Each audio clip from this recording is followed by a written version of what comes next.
Je vous présente Jannick Bastier-Charlebois, qui était notre toute première conférencière quand on a mis sur pied la chaire, qui nous avait parlé à ce moment-là des travaux, de ses travaux de doctorat et de l'ouvrage qui a été publié ensuite sous le titre « La virilité en jeu, perception de l'homosexualité masculine par les adolescents ». Jannick est professeure de sociologie à l'UQAM. Elle est co-chercheure au sein du groupe de l'équipe de recherche culture du témoignage. Elle est aussi membre de la chaire de recherche sur l'homophobie et de l'Institut de recherche et d'études féministes. Sa recherche actuelle porte sur l'émergence de la parole des personnes intersexuées et intersexes, et je vais la laisser nous parler de la nuance, de la différence qu'il y a entre les deux, même si j'ai déjà lu de ses textes sur le propos. Elle a publié un article qui, je ne sais pas, devrait connaître une certaine popularité. En tout cas, moi, je contribue à sa popularité, qui s'intitule « Au-delà de la phobie de l'homo, quand le concept d'homophobie porte ombrage à la lutte contre l'hétérosexisme et l'hétéronormativité » dans la revue Reflet. Et elle a rédigé « Femmes intersexes, sujet politique extrême du féminisme ». Ça, c'est dans Recherche féministe, je crois, dans le numéro de Recherche féministe consacré au féminisme extrême. Chercheure engagée et ouvertement intersexe, elle est impliquée dans la reconnaissance des droits humains des personnes intersexuées intersexes. Un petit bonjour aussi à Lucas. Bonjour, bienvenue, ça nous fait plaisir de vous avoir. Vous serez invité à la période des questions. Ne vous gênez pas pour lever votre main. Voulez-vous nous dire un petit mot? Il n'y a aucun problème. D'accord. Oui, bonjour. C'est ça, on se fait des tatas. Merci de l'invitation. Et la conférence est enregistrée, donc elle sera aussi disponible sous forme de balado-diffusion sur le site de la chaire de recherche sur l'homophobie. Bien, merci beaucoup. Merci d'être venu à la conférence. Merci aussi aux personnes de l'UQAM qui sont venues assister à la conférence par vidéoconférence. Je trouve que c'est une super initiative. Qu'on puisse partager, échanger aussi entre universités. Donc, la présentation que je fais aujourd'hui est beaucoup inspirée ou enfin va se trouver à être publiée dans une revue scientifique, donc dans la revue Sociaux. Et il m'apparaissait être une bonne idée, donc aussi de la présenter de vive voix, donc de la soumettre devant des gens et d'en discuter. Vous me pardonnerez si, exceptionnellement, donc je vais lire à travers le texte. Ma crainte, c'est de ne pas arriver à être suffisamment précis. C'est un sujet qui est très méconnu. C'est ça, quand j'y vais de façon plus orale, spontanée, il y a bien des subtilités très importantes que je vais manquer. Mais inquiétez-vous pas, donc je sais être dynamique quand je passe à travers un texte. Donc, aussi pour une mise en contexte, il s'agit, alors comme Lynn l'a souligné, merci beaucoup à la chaire d'ailleurs d'accueillir cette présentation, d'offrir l'opportunité de donner cette présentation. Donc, je suis reconnaissante pour ça. Cette recherche, ou enfin cette communication, s'inscrit dans une recherche, donc telle que Lynn l'a souligné, Parole émergente des personnes intersexuées et intersexes, recherche qui a été soutenue par l'organisme subventionnaire FRQSC. Donc, les sujets intersexes peuvent-ils se penser? Les empiètements de l'injustice épistémique sur le processus de subjectivation politique des personnes intersexuées. Donc, on a des concepts qui, sans doute, pour différentes personnes, sont neufs ici, et que je vais exposer un petit peu plus loin. Alors, donc, des corps sans existence et des existences sans parole. Alors, j'aurais voulu décliner ou défiler les différents éléments l'un dessus de l'autre, mais étant donné que ça risque d'être compliqué, je vais les inscrire ici, tous à la fois. Donc, l'existence de personnes dont le corps de naissance défie les frontières médicales circonscrivant les mâles et les femelles demeure largement ignorée au sein de nos sociétés.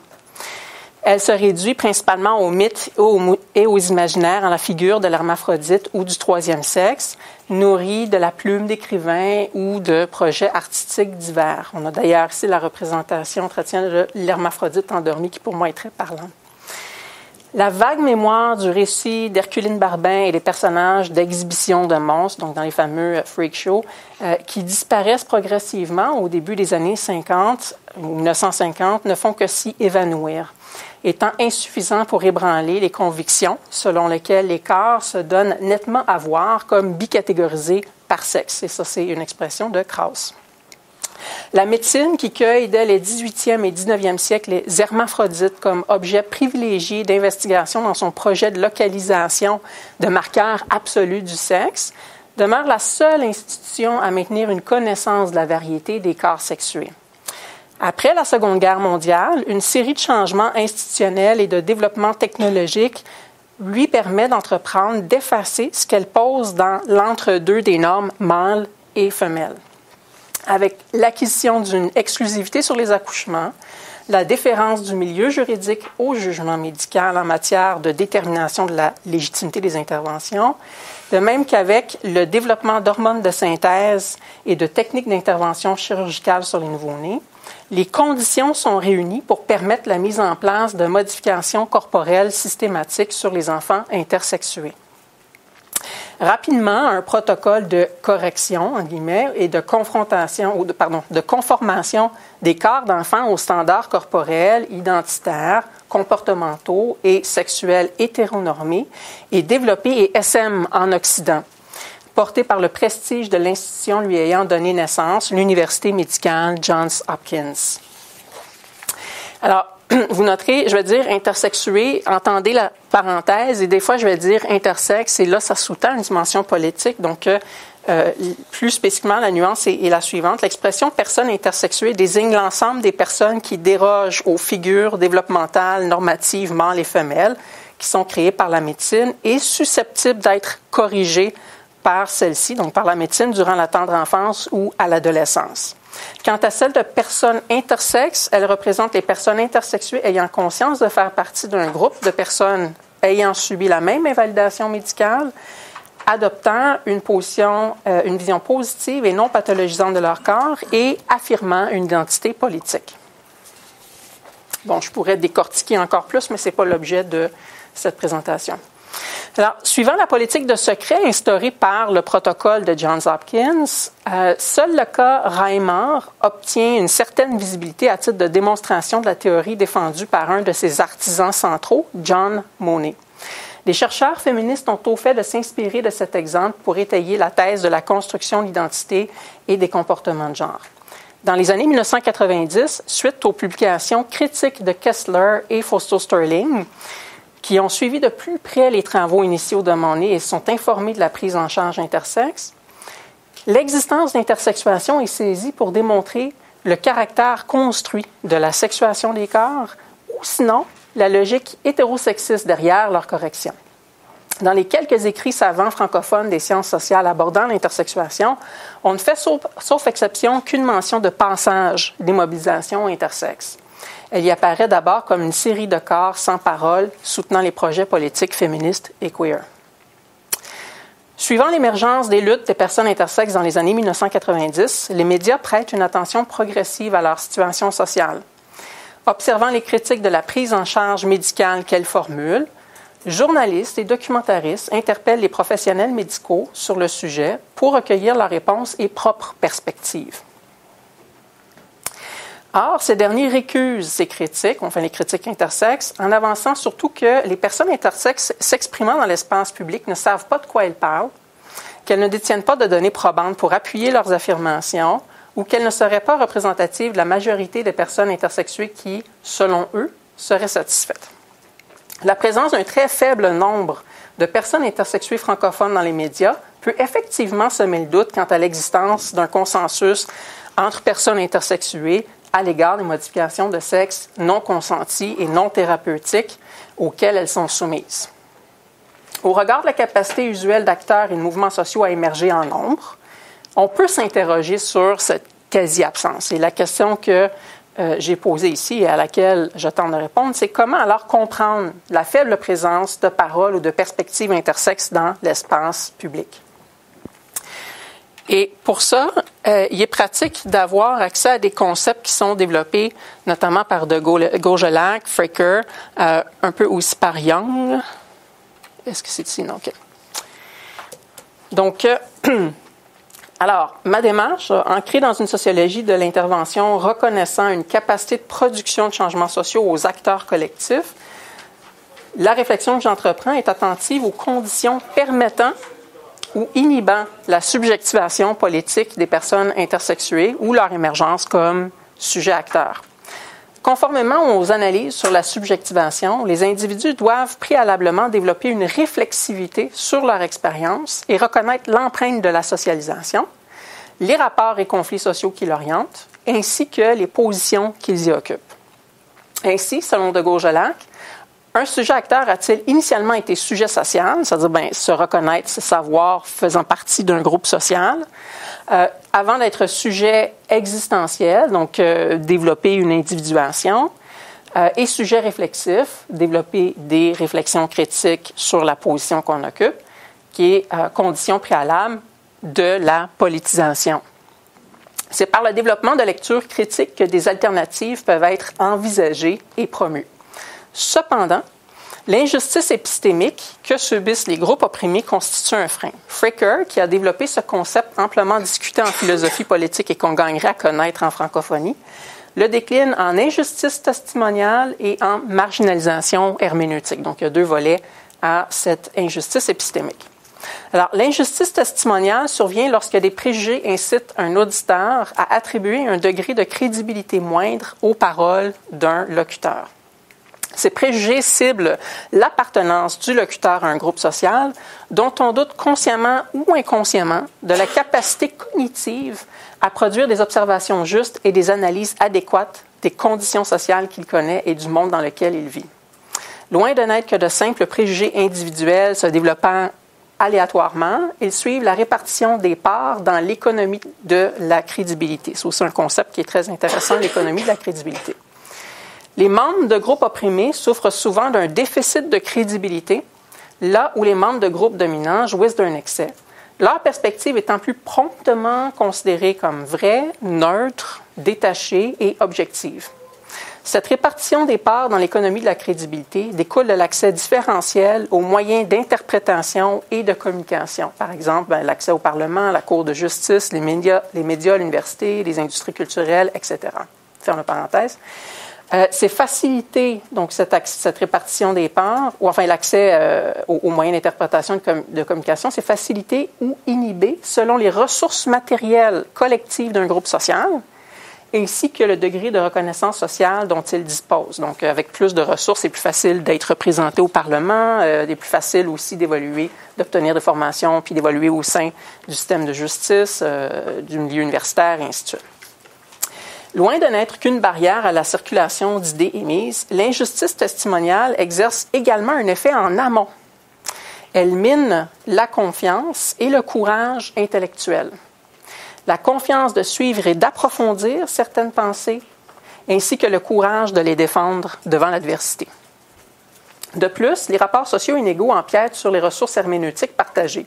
Les groupes opprimés, comme les groupes dominants, disposent de peu de points de repère pour comprendre la totalité ou une partie des expériences et conditions du premier groupe, c'est-à-dire du groupe opprimé.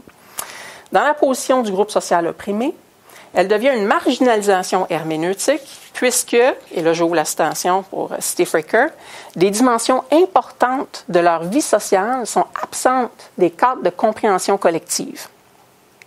Je ferme la parenthèse, je veux dire la citation. Les groupes sociaux opprimés sont saturés des paradigmes qui sont produits par les groupes dominants et qui reflètent les expériences ainsi que les perspectives que ceux-ci entretiennent sur le monde. Penser réflexivement et rendre une expérience vécue sont ardus.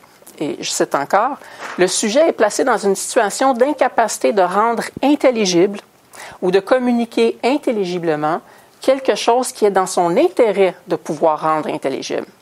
Lorsque des membres de groupes opprimés tentent de faire sens de certaines expériences et de les exprimer auprès de membres de groupes dominants, lorsque les membres de groupes opprimés tentent de faire sens de certaines expériences et de les exprimer auprès de membres de groupes dominants, ils éprouvent alors souvent les effets d'une déflation de crédibilité. Le déficit de crédibilité dû à l'injustice testimoniale se conjugue à l'inintelligibilité de l'expérience, de la perspective ou de l'analyse soumise, ce qui inhibe fortement la prise de parole. Ces risques de déflation sont un double frein à la subjectivation politique. Appliquer cette lecture à la situation des personnes intersexuées et intersexes nécessite de relever les mécanismes institutionnels qui imprègnent leur existence, tant sur le plan des modes de production et de circulation des savoirs qui orientent les actions qui sont posées sur elles, que sur le plan de leur capacité d'action. À cette fin, nous soumettons un matériau alliant observation empirique et savoir expérientiel que nous avons assemblé à titre de chercheurs engagés et ouvertement intersexes à travers des observations propres et des discussions avec d'autres acteurs sujets intersexes. Pour des raisons liées aux conditions particulières que nous analysons et exposons bientôt, nous ne pouvons offrir des résultats d'enquête pour l'ensemble des observations que nous avons faites sur le terrain. Cette difficulté est partie prenante de la réflexion que nous développons, que je développe. Excusez-la. Alors, là, ça c'est correct. OK, bon. Alors, je mets en contexte du type de traitement auquel comment les personnes intersexuées sont exposées ou non à des informations ou quel type de régime de circulation d'informations auxquelles elles sont soumises. Donc, ici, les rouages institutionnels de la prise en charge médicale des personnes intersexuées. Tout d'abord, les conditions institutionnelles médicales. Je rentre dans un peu une introduction de tout ça. Les conditions institutionnelles médicales auxquelles les personnes intersexuées sont soumises se divisent en deux périodes. La première est celle du modèle de l'unité psycho-hormonale de l'Université Johns Hopkins sous la direction de John Monnet. Elle s'échelonne approximativement de 1955 à 2000 à peu près. La seconde est celle du modèle du consortium entamé depuis 2005 suite à une rencontre à Chicago de professionnels médicaux s'investissant dans la prise en charge intersexe. Les positions qui sont développées sont exposées dans la déclaration du consensus publiée à sa suite, donc en 2006. Si certaines modifications ont été apportées sous cette dernière, sous le paradigme du consensus, une large part des pratiques instaurées sous le paradigme Hopkins perdurent. C'est le cas notamment de l'absence d'obligation et d'engagement de la part des professionnels médicaux à soumettre les protocoles médicaux à l'évaluation externe, faire la démonstration préalable de la nécessité des interventions non thérapeutiques et non consenties avant leur systématisation, remettre des données à l'État sur le nombre de nouveau-nés dont le corps est estimé non conforme aux normes médicales mâles et femelles, fournir des rapports à l'État sur le type et le nombre d'interventions effectuées sur des mineurs intersexués, ainsi que rendre des comptes auprès d'instances externes des effets des interventions pratiquées sur les enfants intersexués. Compte tenu de l'exclusivité médicale sur les naissances et des lois protégeant la confidentialité des dossiers médicaux, c'est cette institution qui détient un accès privilégié au plus large échantillon de personnes intersexuées pour mener ses recherches. Les connaissances qu'elle produit sur l'intersexuation et les informations sur sa prise en charge circulent ensuite presque exclusivement à l'intérieur des articles de revues savantes médicales, des manuels médicaux ainsi que des conférences et congrès propres aux disciplines impliquées dans la prise en charge intersexe. Donc, sur la circulation des savoirs et des discours sous le paradigme Hopkins. Donc, sous le paradigme Hopkins, les médecins s'appliquaient à en dire aussi peu que possible aux parents, de manière à ne pas trop les alerter sur l'état de leur enfant et compromettre ainsi leur conviction dans le genre qu'ils lui assignaient et l'éducation qu'ils prescrivaient. Ils taisaient à l'enfant la différence qu'ils marquaient en eux et enjoignaient les parents à faire de même afin de ne pas susciter chez l'enfant de doute quant à son identité de genre ou son corps sexué. Même si plusieurs ont dû subir une série d'opérations ou d'interventions au-delà des 2 premières années de la tendre enfance, telles que le recommandait le paradigme, on leur mentait sur la véritable nature de celle-ci où on demeurait évasif. Par ailleurs, les médecins refusaient d'accéder aux demandes de parents désirant en rencontrer d'autres vivant la même situation qu'eux. Sous le paradigme du consortium, le milieu médical s'investissant dans la prise en charge intersexe professe une rupture avec la culture du silence. Donc, désormais, on informe l'enfant de la façon dont le corps s'est présenté à la naissance en ayant recours à des diagnostics spécifiques et des discours pathologisants. Et on encourage les parents à joindre des groupes de parents, de patients qui sont organisés autour de ces diagnostics. Les termes hermaphrodisme et intersexe sont évacués de la littérature médicale au profit d'un nouveau terme parapluie, les anomalies du développement du sexe, ou en anglais Disorders of Sex Development, ou DSD. Ils reconnaissent le manque d'études d'impact d'envergure et invitent à en produire. Les effets de tout ça. Alors, l'assujettissement médical des personnes intersexuées, l'adoption du paradigme du consensus ne s'est pas traduite par un engagement à divulguer les informations auprès des personnes qui ont été traitées sous celui de Monnet auparavant. Ainsi, la plupart des personnes intersexuées rendues à l'âge adulte ne savent pas comment leur corps était à leur naissance, ni ne savent le type d'informations, de discours et d'interventions que les médecins ont produites sur elles. Il n'y a à ce jour aucune étude sur les modes par lesquels les personnes accèdent à une partie ou à la totalité de ces informations. Disons une étude à large échelle, il y a quelques témoignages qui sont communiqués ici et là, mais les circonstances par lesquelles elles le font sont souvent aléatoires et rien ne garantit qu'elles surviennent. Il n'y a rien qui garantit que les personnes finissent par découvrir le poteau rose, en d'autres termes. Ne pas obtenir toutes les informations entourant les traitements non consentis subis ne protège pas les personnes intersexuées de séquelles physiques ou psychiques, ainsi que de conséquences relationnelles et socio-économiques négatives de ces traitements. À titre d'exemple, certaines peuvent penser que les difficultés sexuelles qu'elles éprouvent sont de leur propre responsabilité, ou avoir en mémoire une série de chirurgies et de douleurs dans l'enfance sans comprendre ce qui se passait ou reconnaître les signes que leurs parents leur dissimulent des choses importantes à leur sujet. Parmi les conséquences physiques, on compte les douleurs, les tissus cicatrices, les infections, les sténoses, l'ostéoporose, la diminution ou la perte de sensibilité sexuelle, la perte ou la croissance de désirs sexuels, les changements d'humeur. Les conséquences sur la santé mentale sont le développement de la honte, du stigma, des symptômes découlant d'agressions à caractère sexuel, de la dépression, des comportements autodestructeurs, des idées suicidaires. Sur le plan relationnel, le lien d'attachement positif aux parents est parfois compromis et il est plus difficile d'entrer en relation de couple.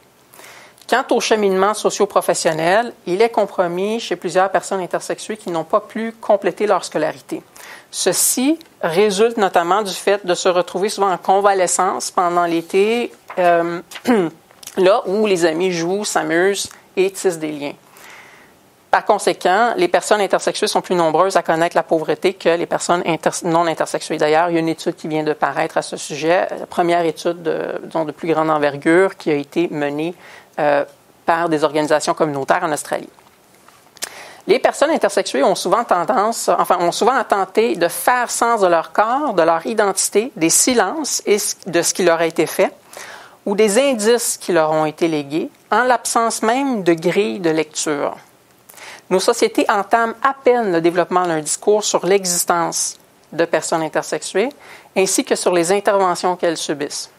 Ainsi, des personnes intersexuées encore isolées auront peu d'outils pour concevoir le profond inconfort ou les souffrances qu'elles vivent comme le fruit d'une injustice ou d'une violation de leurs droits humains. De la même manière qu'isolées, les femmes pouvaient difficilement comprendre le devoir conjugal comme une prescription au viol conjugal ou les compliments et des touchés non sollicités comme du harcèlement sexuel. Je mets des guillemets parce que je mettais en exergue les termes. La démocratisation d'Internet au milieu des années 1990 présente toutefois un appui de taille aux capacités de rencontre et d'organisation des personnes intersexuées, de création de savoir et de subjectivation politique. C'est par le biais de ce réseau que la première organisation intersexe, l'Intersex Society of North America, l'ISNA, a pu se faire connaître. Les forums de discussion qui apparaissent à sa suite permettent à des personnes intersexuées de partager leur expérience individuelle en la protection de l'anonymat, puis de les collectiviser et de les analyser. Ces espaces permettent de se penser intersexes, de trouver et produire des nouvelles lectures pour faire sens de ces expériences. Cet exercice, cependant, n'est pas dénué d'embûches. Le trauma et les épreuves relationnelles s'expriment souvent dans des conflits acerbes et de vives tensions horizontales. On en voit dans plusieurs mouvements sociaux, mais dans la communauté intersexe, c'est particulièrement vif.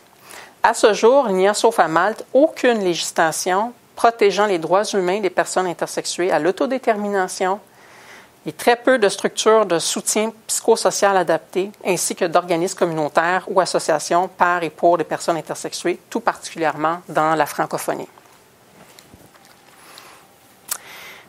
Comme dans tout groupe social, ce n'est pas l'ensemble de ses membres qui aspirent à se politiser ou qui s'engagent dans cette trajectoire. Les personnes qui le désirent doivent néanmoins franchir des obstacles qui résultent non seulement des protocoles et des interventions auxquelles elles ont été soumises, mais également des modes de circulation des savoirs et de déploiement des pouvoirs dans la société, de même que des effets généraux du manque de ressources herméneutiques, donc d'avoir des outils pour faire sens de son expérience, pour comprendre l'intersexuation. Pour arriver à penser l'expérience intersexe et développer des perspectives critiques. Donc là, on a vu comment certaines personnes ont pu se penser, donc notamment par les réseaux numériques. Comment arriver à penser l'expérience intersexe et développer des perspectives critiques. Les personnes intersexes en démarche de subjectivation politique doivent notamment, ça c'est une liste qui n'est pas exhaustive, mais ça donne une idée des différentes étapes qui doivent être franchies pour pouvoir développer un regard réflexif, critique sur la position qu'on adopte. De un, composer avec leurs blessures physiques, mentales et relationnelles en l'absence de structures de soutien et de thérapeutes spécialisés. Il n'existe aucun service de soutien psychosocial adapté aujourd'hui. Le seul groupe qui existe, pour le moment, on vient de le monter récemment, c'est un groupe par et pour. Donc, un groupe de discussion en groupe, mais ça, bon, c'est une étape importante, disons, pour le Québec, mais il n'y a pas de thérapeutes qui ont les compétences ou qui ont développé une spécialisation pour les personnes intersexuées. Ou disons, il y a peut-être une personne à laquelle je pense, et encore là, il faudrait que je vois à quel point elle est vraiment familière, mais elle est très chérante aussi, donc c'est un autre défi. Mais donc, c'est ça, il n'y a pas de structure de soutien adaptée. Et souvent, les personnes intersexes doivent faire l'éducation de leur thérapeute. Composé avec l'absence de condamnation sociale des interventions non consenties qui reflète l'ampleur de la marginalisation herméneutique. Ou on pourrait se le représenter par un vide empathique sociétal. Ça ne veut pas dire que c'est total. Je veux dire, vous en êtes la démonstration, vous êtes ici, vous êtes intéressé. Mais, règle générale, c'est un vide social et on sent très peu de soutien ou de compréhension par rapport à la gravité de la situation. Identifier, retracer, rassembler, synthétiser et s'approprier les savoirs et les analyses produits par d'autres personnes intersexes politisées sur leur corps, leurs identités, leur vécu, leurs expériences de traitement médical, le développement du traitement des personnes hermaphrodites intersexuées ainsi que l'évolution du mouvement et les expériences liées à chaque stratégie adoptée. L'acquisition et le développement de ces savoirs est entravé par la transmission partielle des savoirs entre activistes qui, d'abord peu nombreux, s'épuisent à la tâche et se retirent souvent. Alors que cette tâche est en train de se simplifier dans la sphère linguistique anglophone, la rareté du matériel ou la disparition des premières sources d'information est toujours un problème dans la sphère linguistique francophone. Identifier, retracer, rassembler des informations sur la teneur et l'actualité du traitement médical des corps et des voies intersexes. Les connaissances extensives sur ce traitement ne circulant pas dans les médias ou dans la littérature, les personnes doivent se tourner vers les sources médicales qui ne constituent pas des références familières. Alors, l'accès est d'abord limité par les ressources matérielles puisque ces références sont payantes. Donc, ça coûte cher, les articles scientifiques, quand on les aligne les uns après les autres. De plus, certains sont réservés aux professionnels médicaux. Donc, seulement des professionnels médicaux peuvent avoir accès à certaines publications. De telle sorte qu'il faut investir du temps dans des réseaux d'entraide avec des personnes sensibles qui font partie de l'institution. Qui ne sont pas nécessairement impliqués dans la prise en charge, mais qui sont un peu, qui sont d'autres professionnels médicaux, mais qui peuvent accéder à cette littérature. Se familiariser avec le langage médical et apprendre à décoder la portée et l'implication des mots et des concepts employés. Composer avec l'expérience troublante qu'est celle de voir son corps être présenté comme pathologique et en besoin de correction en des termes froids et techniques. À cela s'ajoute la nécessité de composer avec les propos invalidants et paternalistes que plusieurs médecins tiennent dans les médias et dans les écrits médicaux à l'endroit ou à l'encontre des personnes intersexes, particulièrement les personnes intersexes qui vont formuler des critiques publiques. Se familiariser avec des outils méthodologiques et d'analyse permettant de relever les erreurs dans certaines étapes de la recherche médicale. Comme il s'agit des auteurs principaux, disons, des personnes qui vont diriger ou qui influencent le vécu des personnes intersexes, mais c'est en opposition ou en rapport avec ces sujets-là ou ces acteurs-là qu'on doit développer des réflexions critiques, ce qui quand même exige une maîtrise de connaissances ou une maîtrise disons, de niveau, de certaines connaissances épistémologiques assez élevées. Développer une confiance à l'expression d'arguments critiques à l'endroit de l'institution médicale et de certaines de ses pratiques. Maintenir le focus sur les activités précédentes dans un contexte où le faible nombre de personnes politisées concentre sur elles de nombreuses sollicitations communautaires et extérieures. Ça ne veut pas dire que tout le monde au grand complet est intéressé puis veut en apprendre sur les questions intersexes ou les enjeux intersexes, mais comme déjà il y a peu de personnes qui sont politisées, alors ça rend le ratio est déséquilibré. Et au moment, pour l'étape de prendre la parole, ça c'est l'étape préalable de se faire une tête, de développer des réflexions critiques, mais prendre la parole en public, ça exige les étapes suivantes. Surmonter la honte de son corps et la mise à nu symbolique découlant du fait de se rendre visible. Savoir trouver les mots pour se raconter et traduire ses perspectives qui vont souvent à l'encontre des paradigmes dominants et ne peuvent s'exprimer que par de longues paraphrases, ce qui est souvent incompatible avec la formule médiatique. Devoir investir du temps dans l'évaluation d'une invitation à s'exprimer dans les médias que les personnes intersexes doivent accepter ou décliner. Composer avec la propension des médias et des décideurs publics de confiner les personnes intersexuées à une position de témoin dépourvue de capacité d'analyse et d'expertise dont le sens des paroles est à interpréter par des experts savants extérieurs à la communauté. Les perspectives et analyses de ces derniers seront considérées comme détachées et plus justes que celles des personnes intersexes politisées. Puis ça, c'est particulièrement vrai en France. Composer avec l'incrédulité des audiences à l'endroit de l'existence intersexe avec la difficulté de comprendre ce en quoi elle consiste. Composer avec l'incrédulité des audiences au sujet des interventions effectuées sur les personnes intersexes. Ceci entre en conflit avec une conceptualisation de l'Occident comme étant exempt de pratiques mutilatrices ou avec les représentations ancrées du médecin bienveillant fondant ses décisions sur des données probantes. Composer avec l'invalidation médicale des voix intersexes dans l'espace public, notamment lorsque les médias leur accordent le dernier mot lors d'entrevues, laissant libre cours à des interprétations erronées de leurs revendications, de nos revendications.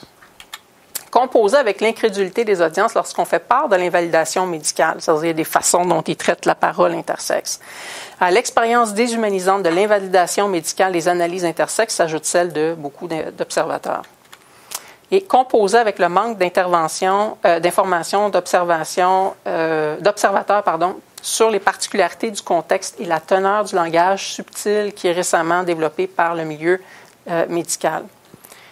Et composer avec la lourdeur du travail et les risques d'épuisement activiste. Alors, ça, ce sont différentes étapes ou différents obstacles à la libération de la parole, l'émergence de la parole dans l'espace public. Et pour, disons, si on fait l'analyse de ça, si on conclut tout ça, donc pour prendre la parole, on a les différentes étapes, grandes étapes qui sont pouvoir se penser intersexe, donc se reconnaître comme personne intersexe, pouvoir penser penser en remettant en question les perspectives pathologisantes, négatives qui sont portées sur soi, puis être en mesure de développer un regard critique sur les pratiques médicales. Et aussi se penser, c'est-à-dire penser ses blessures ou essayer de trouver d'une certaine façon ou avoir à compenser avec ce besoin-là de penser ses blessures dans un contexte où c'est pas assouvi. Donc, il est très difficile pour des personnes intersexes. On va souvent inviter des personnes activistes qui arrivent dans un mouvement social et qui sont portées par la colère et la blessure, de dire, on va leur dire, allez vous faire soigner. D'abord et avant tout, allez en thérapie. Composer avec ça. Puis, une fois que les choses une fois que ça va vous allez être un petit peu plus guéri de certaines de vos blessures, là, vous pouvez vous impliquer à nouveau dans l'activisme, disons, avec disons, une colère et un épanchement émotif moins marqué. Mais on n'a pas ce luxe-là dans la communauté intersexe. Pour pouvoir arriver à un moment où des thérapies ou du soutien adéquat seraient composés, on doit passer par cette étape de plus crue où, des fois, la colère transparaît. Alors, devenir sujet acteur et prendre la parole en public est pour tout membre de groupe social opprimé l'aboutissement d'un processus de subjectivation politique qui est jalonné d'étapes réflexives et d'obstacles institutionnels et structurels. Pour les personnes intersexuées, des obstacles additionnels s'ajoutent à ceux envisagés dans la littérature qui met l'accent sur les possibilités techniques de se réunir et de produire des connaissances critiques. Pour penser des politiques intersexes puis prendre la parole pour les faire connaître, il faut d'abord pouvoir se penser intersexe, ce qui n'est pas acquis. Qui plus est, il faut composer avec le besoin difficilement assouvissable de penser ses blessures qui entravent ces deux jalons.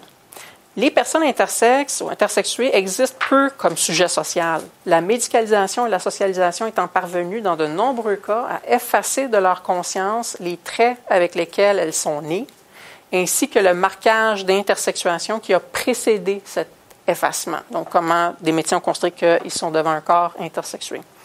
Le contrôle médical sur les informations entourant l'intersexuation était jusqu'à récemment presque total, limitant les possibilités d'obtenir des informations par d'autres voies que celles des médecins traitants ou des parents. Si le paradigme du consensus ouvre la voie à la divulgation d'un certain nombre d'informations, il demeure que les personnes intersexuées n'existent toujours pas comme sujet social intersexué, mais comme hommes ou femmes avec un diagnostic DSD. N'étant pour la plupart qu'exposés à cette lecture pathologisante, le devenir sujet existentiel, donc arriver dans une démarche d'individuation, de travailler sur soi-même, d'avoir ses propres projets, de se redéfinir de façon positive, peut difficilement s'échapper de la tension entre les effets négatifs des interventions non consenties et l'intériorisation d'une vision carencée de soi. Ceci s'apparente d'ailleurs beaucoup aux trajectoires existentielles de personnes non hétérosexuelles à l'époque où dominaient les discours criminalisants, pathologisants et moralisateurs sur l'homosexualité. Prendre en considération le jeu de l'injustice épistémique sur le processus de subjectivation politique intersexe s'avère crucial pour comprendre la faible présence des voix intersexes dans l'espace public. La marginalisation herméneutique est déterminante dans la possibilité de se penser intersexe, tant comme sujet social, comme sujet existentiel ou sujet réflexif. Il faut pour plusieurs des années de plus pour arriver à se penser de façon existentielle ou réflexive en tant que personne intersexuée et d'autres encore pour s'engager plus tard comme sujet acteur. Les possibilités de se penser intersexe en tant que sujet réflexif et les démarches requises pour penser l'expérience intersexe collective de façon politique se heurtent à des conditions structurelles reproduisant les inégalités de l'oppression dans lesquelles les sujets se trouvent. Tout d'abord, les personnes intersexes ont un accès inégal aux ressources matérielles et aux moyens d'interprétation et de communication. Une des conséquences des interventions non consenties est un taux de pauvreté plus élevé. Ceci restreint non seulement les possibilités de produire, de diffuser, avoir accès à leurs propres observations et interprétations de leurs conditions sociales, mais également aux connaissances et pratiques produites par la médecine, prérequis de la politisation. De plus, les médecins appartiennent à une profession disposant de beaucoup plus de ressources économiques que la médiane des personnes intersexuées. Même lorsque celles-ci appartiennent à la classe moyenne, accéder aux écrits et congrès médicaux demeure onéreux, sinon prohibitif. Ensuite, le temps requis pour colliger les informations nécessaires à la politisation est également élevé. Devant l'autorité dont jouit la médecine, autant sur le plan de la détermination des pratiques que sur celui de la détermination du vrai, en guillemets, tout un édifice de conventions et de certitudes doit être déconstruit et reconstruit. Même lorsque critique est profondément en colère à l'égard des interventions non consenties subies, les personnes intersexuées doivent lutter contre l'intériorisation de l'idée suivant laquelle les médecins ont une meilleure prise sur la production de savoirs solides. Cette intériorisation peut être autant le fruit d'expériences d'injustice testimoniale connues dans l'enfance que celui de l'observation du traitement des critiques intersexes formulées à l'égard du milieu médical. Si les effets de l'observation d'injustices testimoniales ne sont pas envisagées par Fricker, nous postulons, je postule néanmoins qu'elle est un prolongement de celle vécue directement et qu'elle peut également conduire à une perte de confiance en ses capacités intellectuelles, décourageant de s'investir dans des démarches réflexives et critiques ou requérant l'investissement de davantage de temps dans cette étape. Au temps requis à l'atteinte d'un bagage de connaissances et d'une confiance intellectuelle doivent s'ajouter les déperditions vers d'autres tâches et échanges effectués à l'intérieur même des réseaux numériques des personnes intersexuées. Qui plus est, le temps investi dans cette démarche est modulé selon les engagements professionnels et personnels de la personne, qui peut rarement être professionnellement politisé. Il y a très peu de ressources. Donc, je pense que pour le comité de visibilité intersexe, on vient d'obtenir des ressources un petit peu. Génial. Mais c'est très, très récent. Finalement, et non le moins, les effets des interventions non consenties se font toujours sentir à cette étape de la subjectivation politique, si ce n'est qu'ils sont aggravés. Prendre la pleine mesure des discours mécaniques, infériorisants et paternalistes tenus par la médecine impose souvent aux sujets réflexifs et aux sujets acteurs politiques intersexes de prendre des pauses dans la cueillette d'informations. Être témoin d'injustices testimoniales manifestées par les médecins à l'égard d'autres personnes intersexes politisées a des effets déshumanisants. Si pour certains, la colère que ceci suscite peut devenir un carburant pour l'action, la déshumanisation peut s'avérer trop étouffante. L'étape finale de sujet-acteur, qui implique le passage à la prise de parole, peut être inhibée par des appréhensions liées au traitement de la parole dans l'espace public. Tout d'abord, faire ce saut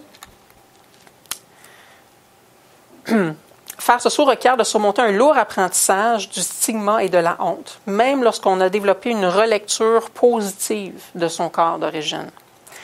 Que les personnes intersexes dévoilent ou non les formes de celui-ci, la seule inintelligibilité de leur existence et la vacuité des représentations font en sorte que les auditeurs tentent de s'en imaginer les contours. Ensuite, on va savoir à quoi que la personne peut bien ressembler. Donc là, la machine part, la machine imaginaire, ou en allemand, ils ont une belle image pour ça, le cinéma de tête.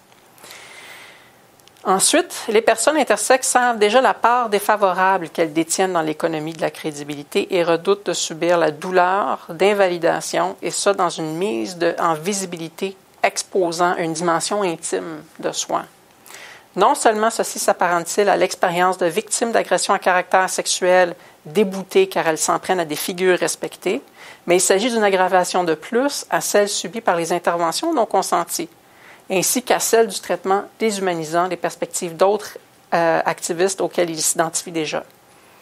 Outre la difficulté de gagner une confiance intellectuelle, se trouve celle d'entretenir le courage intellectuel et l'énergie de demeurer constant et de persister sous les feux de la critique et de l'incrédulité.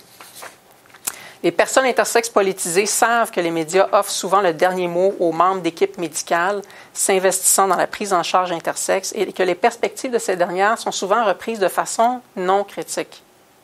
Elles encourent donc le risque de s'exprimer et de s'être exposées en vain, diminuant ainsi leur participation aux offres médiatiques. L'effet conjugué de la marginalisation herméneutique et de l'injustice testimoniale peuvent créer une déflation de la crédibilité. La colère des personnes intersexes est un bruit. Leurs propos et leurs analyses, souvent trop troublantes pour être audibles et intelligibles.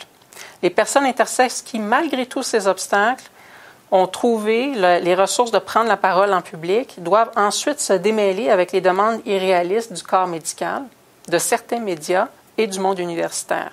Il est impossible de produire des enquêtes empiriques exhaustives sur les effets des modifications corporelles non consenties lorsque c'est le corps médical qui détient l'accès exclusif au dossier, lorsque la plupart des personnes intersexuées ne savent pas qu'elles ont été marquées ainsi, et lorsque les groupes intersexes disposent de maigres ressources pour leurs besoins les plus fondamentaux. L'ironie de cette requête, donc c'est une requête qui est souvent formulée par le milieu médical ou que les médias vont relayer, l'ironie de cette requête est d'autant plus vive que le corps médical est toujours libre d'initier de nouveaux protocoles sans faire la démonstration préalable de leur nécessité, forçant les sujets acteurs intersexes à s'engager dans une vaine production constante de preuves irrecevables. Dans le sens, c'est beau, vous avez produit une belle recherche, mais maintenant, nos protocoles sont rendus ailleurs, c'est plus pertinent pour ce qui se fait aujourd'hui. Tandis que les quelques activistes intersexes politisés accouchent de leurs idées dans la douleur avec le mince espoir de se voir accorder la dignité de leur capacité cognitive, on leur impose des standards de création de connaissances presque impossibles à relever. Pour permettre aux voix intersexes de rejoindre la communauté des pensants et ainsi gagner une pleine humanité, il faudra réfléchir non seulement aux conditions de production des connaissances, mais aussi aux modes d'appréciation et aux critères de validation employés. Permettre une percée de la pensée intersexe dans les savoirs collectifs universitaires, qui constituent un plan de la subjectivation politique, nécessite l'octroi d'un espace aux recherches et réflexions exploratoires. Elle serait également favorisée si les chercheurs non intersexués se saisissaient des éclairages de Fraker sur la marginalité herméneutique et s'interrogeaient sur les possibles rejets de pensées non conventionnelles comme non intelligibles. Okay, donc, d'avoir un petit recul puis de réfléchir à ce qui est en train de se produire là. Est-ce qu'il s'agit d'un reflet d'une marginalisation herméneutique? Ouvrir cette brèche ne signifie pas d'abandonner la rigueur intellectuelle, mais d'apprécier toute la fertilité d'idées en émergence, surtout lorsqu'elles sont portées par des personnes dont la difficile subjectivation politique leur aura permis de mieux voir les dessous de rouages difficilement perceptibles pour ceux qui n'ont pas été broyés par eux. Merci.